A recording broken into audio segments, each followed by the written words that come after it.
What's up, YouTube? I'm back. You know what I mean? It's been a long 2 months, man. A lot has happened. A lot has went down, good and bad. Let me just catch you up with a little bit. Like I always said, man, rich rising, grand rising, put God first in your life and everything will play out to how he wanted. Make sure your plans line up with his plans. You don't know his plans until you ask and pray daily and stay inconsistent and have your energy meet up with Mother Nature energy so you can be on the right track. But like I said, it's been 2 months since my last post. My last post was pushing that I'm going to get a job, and I haven't worked a job in like 15 years. So with that mindset, it was kind of hard for me to bow down or to tuck my tail, to listen to authority, to have somebody else to tell me what to do and how they want me to do it. But I did it for 2 or 3 months consistently. And one thing I didn't like about the job, the work wasn't consistent. Some weeks I get 20, 30 hours. Some weeks I get 50, 60 hours. But majority of the weeks I was getting anywhere between 16 to 31 hours. And that's because some of the work slowed down for the city. But now we in this summertime era and the work has sped up. But I quit 2 weeks ago. So that was my fault. I already had got the company truck under my name. They would let me take the company truck home every day, picking up other employees, going straight to the job site, set up. I was doing good. Everybody looked at me like, you work hard, you very mannerable, you very respectful, and your communication skills is on another level, something we did not expect from entry-level workers. So get back into that. I told you I was going to get 2 jobs. I started working car mats. I did overnight detailing from Monday through Thursday. My clock-in time was at 6 p.m. and my clock-out time was 6 a.m. So I was getting 12 hours a day, an hour break. So it gave me 11 hours a day, 11 for 4 days a week. So I ended up with 44 hours. Things were popping up as I was going to work, and I was never able to get a whole 40 hours a week because it paid bi-weekly, but I never was able to get 40 or 44 hours full in 1 week. The most that I got was like 28 to 32. 28 my first week, 32 on my second week, and that was a full paycheck. Well, full paycheck to the hours that I committed to. Like I was saying, I'm working for the city, so sometimes for the city, when I was working for the city, I would have to clock in at 6 or 7 o'clock in the morning, and sometimes I don't get off until 3 or 4, but depending on what contract or what state or what part of the city we in, we'll get off around 5 or 6, or if we get off on time around 3 or 4, it'll take me like an hour to 2-3 hour drive to come back. Cause whatever site, just say we in Atlanta, Georgia, and they might send me out on the site out in Calhoun, Georgia. So they might be like an hour and a half, 2 hour drive. We might not clock out until 4. So that's making me late already from car mats because I had to go drop off my teammate, my partner, and then drop the truck out back at my house, take a shower, change clothes, and head back out to go to work. So they were catching me up with a lot of things. Hold on for a minute, y'all.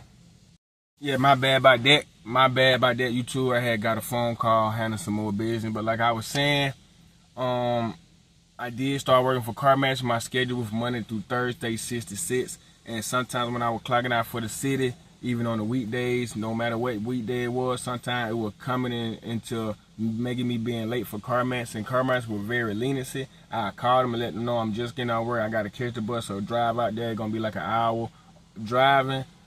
It's going to be an hour on the train, on transportation, which is smarter, or it's going to be like 40-45 minute drive. And they was okay with it, so sometimes I show up to work at 7:30. They still allow me to clock in because I work good. The average detailer, overnight detailer, will finish in 3 to 4 cars because they, with a lot of work done to the cars, because, you know, car mats, they resell cars. It'll take between 2.5 hours to detail 1 car, depending on what all you have to do to that car. So an average detailer may finish 3 to 4 cars a night. With me, I was coming in the door finishing 5 to 6 cars a night, making sure everything getting checked on, getting double managers to check it right behind me, then again another manager to check behind that manager to make sure I done my job well. That's one thing about me. Anything I do, I'm going to do everything how I do one thing. I'm always over deliver and make sure I'm good and don't mind rebuttal so I can make sure I'm perfect or doing better than most that's doing the same thing I'm doing on the same shift. So long story short, my background check came back from car mats within like 6 weeks working there, and they already told me the position was continuously, it was like a continuance, I guess that's the word, or something like that. I'm not trying to be perfect. It was a continuance situation where continuously, meaning like if my background check came back and something bad that they didn't agree on, they would let me go, or it's something like that. And that's exactly what happened. My background check came back. They seen I had a drug case like 7 years ago, and they go back at 7 years. So I was called into that, so CarMax let me go. They fired me from that, but it was cool with me because I was already coming up short as far as in trying to get my whole 40 hours in the week, and they pay bi-weekly. So they fired me on the Wednesday, and what made crazy was I finally made my mind up that Monday I was talking with my wife and my children, like, I don't think this is a great job, but the timing is kind of bad for my schedule right now because I'm running into all the after hours with the first job I got. When I first applied for the job, I wasn't getting that many hours, so I was like, okay, if I'm getting off at 2, 3 o'clock, I can make it to 6 o'clock. They give me 3 hour stretch in the middle to make it to 6. If I'm not doing full time with the city, I can do full time with CarMax. And CarMax were paying, they started me off with $19 an hour, and the city started me off with $17.25. So it was gonna weigh each other out. It was gonna balance itself out and be good once I got full time with the city and full time with CarMax. But in God's plan, that wasn't in my plan, but in God's plan, it didn't add up to that way. It didn't never get that way. I could never get the 40 hours from CarMax, 40 hours each week, and then get the 40 hours from AWP, which is AWP Safety Traffic Control in Atlanta, Georgia. They got multiple locations, but it's just the location I chose to work at. So that Tuesday, I called in the CarMax and I called the Career Center in Kennesaw, and I was working at the Norcross location. I quit and I told them, can they transfer the message over to the Norcross? So I texted my supervisor, Jason, that's working at the Norcross location, and let him know, look, the timing with my work schedule my timing with my work schedule with my first job has increased, so I'm doing more hours. So I don't want to keep calling, asking for excuses or for days off when I know I just told y'all if I get the job, I'll be the best at it and I would not miss a day. And everything went kind of against what I said because I'm trying to move too fast to chase the money to get out of debt. So I quit Tuesday. I guess the Norcross location didn't get the message, or my manager didn't relay the message to your higher upper manager. So Wednesday they contacted me and let me know my background check came back. They sorry to let me know they had to let me go. And it was okay to me because I'm like, well, I just quit it yesterday, so y'all didn't receive the message, so we on the same page. It's all good. Now, when it come down back to AWP, I was working with AWP. Like I said, I had a company truck at the house. I was driving the truck every day back to the house. I was dropping off my teammates. Some teammates were coming to work musty, smelly, someone being female. So me being humble, I would just step out the truck during break time and just stay out the truck until we got to drive to the bathroom or drive them back to the house or whatever. So that's what it was. Long case scenario, I quit on them because my wife had some financial problems, and I figured if I quit and do DoorDash, which DoorDash allows you to cash out every day, I can catch up with her financial problems. And I worked so good, me being arrogant with that arrogant mindset, I should be able to call the job back to get my position back. That wasn't the case. Soon I quit. The car started having problems, so I wasn't able to DoorDash like that too much. And we're working off an expired tag, so I got to get the tag. I'm getting that this week for the car. And then once I get the tag, I just paid the insurance. I'm back fully DoorDashing. Now, a lot of people say, why would you not DoorDash first and then get a hang of it and then quit your job if you see you can replace your job? I did that. I haven't spoke on it. I did 2 days in DoorDash, so Thursday and a Friday. I did 10 hours Thursday and maybe 7 or 8 hours Friday. And within them 2 days, I made $419. And let me get down to where I'm on child support and I'm in debt for IRS. So with me making 39, 40 hours with my city job, my check would be looking like $420, $425 after taxes, after child support, after IRS took their deductions out. So I was just looking at, hold up, I'm working 5 days a week with y'all, almost 10, 11 hours a day, driving 2, 3 hours to and from work every day just to make what I'm making in 2 days, driving on my own time with DoorDash. And I can take a nap, I can take a break.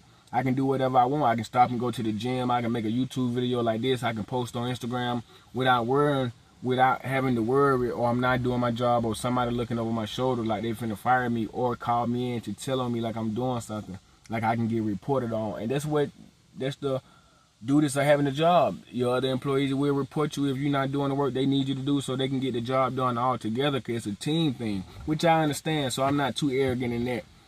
So I quit the job. And then soon I quit, how Mother Nature worked, me and my wife started bumping heads, started going at it, so we had a good falling out. We still back on good pages now, but we had a falling out. So they put me like 2 weeks behind on income, making money for 2 weeks straight. I didn't make $1. As far as in working from a job, I was still congrats, changing brakes and detailing cars. So in 2 weeks, I probably made like $400 or $500, not doing DoorDash. And like I said, because this is my wife's car. And while we were going there, she was pulling off going to her auntie house and doing all that, getting away from me, so we wouldn't get too much altercation. We'll just have a verbal altercation. I'm not physical, she not physical, but we know every argument can escalate to a physical argument if you don't be smart enough to walk away or to just bite your tongue and just let one person argue, because it take two to argue. That how I was always taught by my grandmother. It take two to argue, so if you close your mouth or walk off, that situation should die down very fast. Okay, so now fast forward back to reality. Now, like I said, I gotta pay my wife tag registration to get the tag. I just paid her insurance.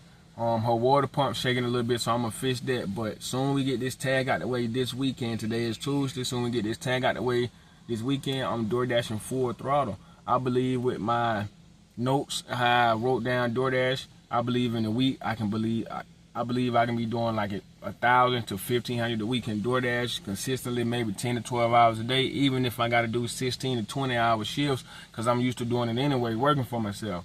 Before I even had a job, like I said, I haven't been working in 15 years, so it's normal to me to work for myself and to put in all the overtime hours. And to first see, for the first month or 2 months, you don't see no return, you don't see no profit, because you just building up clientele, you putting in the work, and you gaining that rapport with everybody, all the new clients that you're trying to gain. So I understand that, and I'm willing to go through that, because I've been going through that for so long now. But now I done came up with a detailed plan, because like the Bible say, write it down so it can be plain. I done came up with a detailed plan to handle all my debt, to have my income accounted for, and to get out of credit card debt. I'm not in too much credit card debt, but I'm in credit card debt. I'm in financial debt with IRS and a car dealership, and I still have my day-to-day expenses with my monthly overhead as far as in my monthly bills for my house. So it's 4 different categories, and I done categorized the all way and broke it down to the daily income, weekly income, monthly income, to give me a 6-month span to pay off $30,000 in debt, to get my title for my car, to have my credit above 700, and to be profitable with trading, day trading, and sports betting, because I'm already profitable. I done made a couple withdrawals, but as I make a withdrawal, the next account I might blow, or the next 2 accounts I might blow. Or as far as in sports, I done made a couple withdrawals, but the next deposit I might make, because I don't leave nothing in the account, being kind of, at a bad time, I might hit for 900, started with 100, but that 900 need to go to child support, need to go to light bill, so I'm taking everything out. And then the next deposit, I might lose 2 games back to back, over risking and blow the whole account, wait 3-4 more days, make another deposit and do the same thing. So I'm learning my habits, I'm gaining discipline in real life and off the charts and off the sports betting platforms. So what I've been doing consistently for the past week, I've been on TradingView and marking up my charts, NAS, US30, SP500, Gold, and GJ. I've been marking up my charts with the zones and swing lows and swing highs. And I've been getting them. Like, if I take 5 trades out today, I'm hitting 4 trades. And the 4 trades I'm hitting, I'm catching the 1 to 5, 1 to 3, 1 to 4.6. So I'm doing good in that. Even though it's not trading, because I'm not physically in the market, I'm just marking up the charts on TradingView.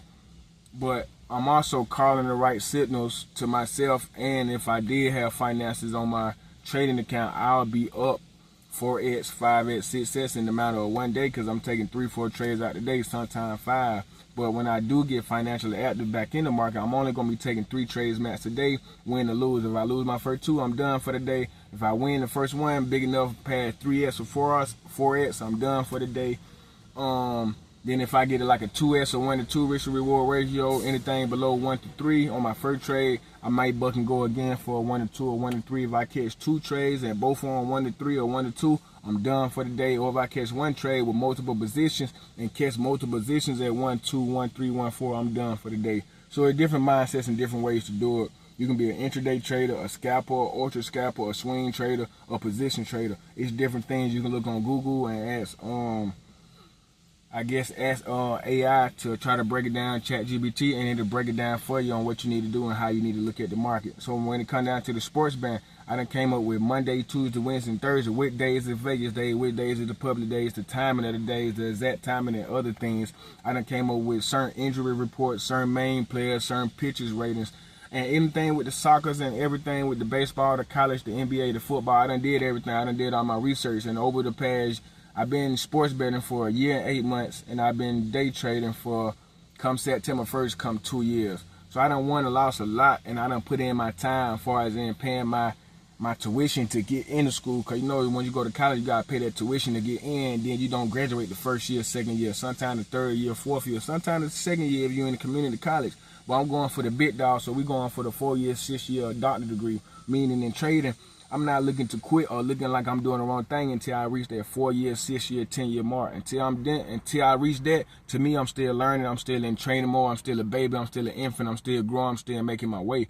But now I'm feeling more confidence in my trades, feel more confidence in my picks, where I got people texting me, hey, bro, what this pick for the day is? Hey, bro, what the lock of the day is? You got picks for the day? You been on sports? So I'm sending them picks. I don't have money on my account, but they screenshot me. They won $50. They made $30. They made $125. They did a 3-leg parlay and hit. I got one guy named Theo. He been doing 9-leg parlay, 10-leg parlay, 13-leg parlay, just out the research and out the picks he got, and myself got. We collab on it, do it like a he called me FaceTime. We might spend like 20, 10, 15 minutes on FaceTime, and then we come up with a nice 13, 12, 11, 10-leg parlay. Now let me give you a ratio. Out of 10 10-leg parlays, he might hit 2. So the other 8, he just wasted money. But the 2 that he hit count for the money that he wasted and some, so he's still beneficial. But like I tell him, once you hit one parlay, 4-leg or better, break it down to start doing singles. But he haven't got into that mindset yet, because he done hit so many parlays. Like I said, he hit 2 out of every 10. So he feel lucky. He feel like this the wave to hit parlays and pay parlays. But this is not the wave. I'm telling you, once you gain 5,000, 10,000 or better on your sports account, split it up to $400 singles, $500 singles, $250 singles, and only take 2-3 singles a day. But if you want to take it to another lot, you got 5,000 on your sports account, bet $1,000, 20% on your balance on one game, and let that be a day. So out of every day, in a month, you risking $1,000, and just say out of month, you go 50-50. So out of 15 days you hit and 15 days you lost. Just say the odds were good, where you bet $1,000 and you win, just keep it on number sake, you win 800. So you don't want 800 times 15. And just to keep the number sake, 800 times 10 is 8,000. 800 times 5 is 4,000. So that's 8 and 4, that's 12. So you done made $12,000. Wait, 9, 10, 11, 12. You done made $12,000 in a month just having a 5K account, risking $1,000 a game at a 50% win rate in 1 month. So you done paid your bill, you done helped people, you done sent people plays, you done did all that. Now you can start charging for your plays and start charging $10 a day, $15 a day, $20 a week to help people get in their bag and show them how to bet, show them the risk parameters, the risk management on your sports. And the same thing go with trading. So this is what I got planned. I'm not telling y'all my whole plan, because I know going to be some haters and people that go against what I'm saying and try to send negative energy toward my way. You know, what I'm saying in the next 6 months is to be more profitable in trading, more profitable in sports betting, have multiple accounts in each, get out of debt at 0, because I'm 25,000, 30,000 in debt right now. The exact number is 24,800. Hurry up and get out of debt in 6 months, have my car paid off, and have a 740 plus credit score. So once I be able to do that, in 6 months, by the end of the year, starting January 26th, that's when I'm gonna have my sports picks, my trading signals, my sitting room, and all that, so I can help everybody else. Because I understand, before I even got on the internet doing everything, as I help more people in my everyday life, the Most High and Mother Nature keep me covered and help me when I don't even ask for stuff, send me more clients and more clientele when I don't even promote or market my businesses that I don't do online. So that just being said, man, yeah, I took a backtrack to get myself back, because sometimes, like I said, sometimes you got to take a step back to get yourself back so you can get back on track.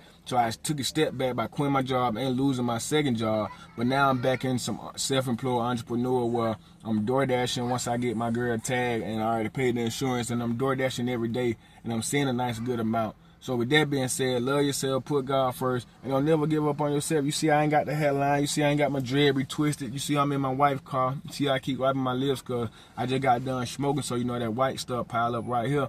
I could have been, I don't want to get on the video today because I don't look my best, or because I'm not in the right location, or because I don't have the right thing to say. Man, fuck all that. Start today, and as you keep building consistency and doing whatever you want to do, no matter if it's Shopify, real estate, credit repair, funding, whatever it is, event space, as you get more used to it, you'll get more comfortable speaking into the camera, looking better in the camera, what angles you look better at, what words to say, what type of audience you have, what audience you have to reach out, what type of audience you have to sell stuff to, if you're even selling anything to, what audience you have to reach back for. So you won't know all those things on them data points until you keep going. Like y'all see me on my old posts, I keep going 2-3 days and I stop.